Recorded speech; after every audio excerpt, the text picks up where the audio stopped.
stars. I hope one day I will be the best math teacher. My favorite subject is math, and I have the best math teacher in the world.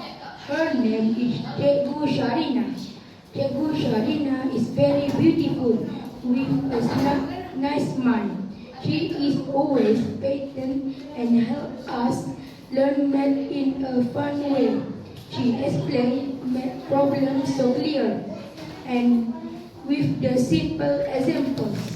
She will be always make sure that we understand the lesson. Sometimes she even uses colorful picture to help us.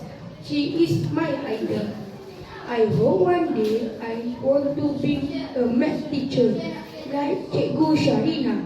I will make sure my students be motivated learning mathematics as I will provide many types of interesting teacher materials.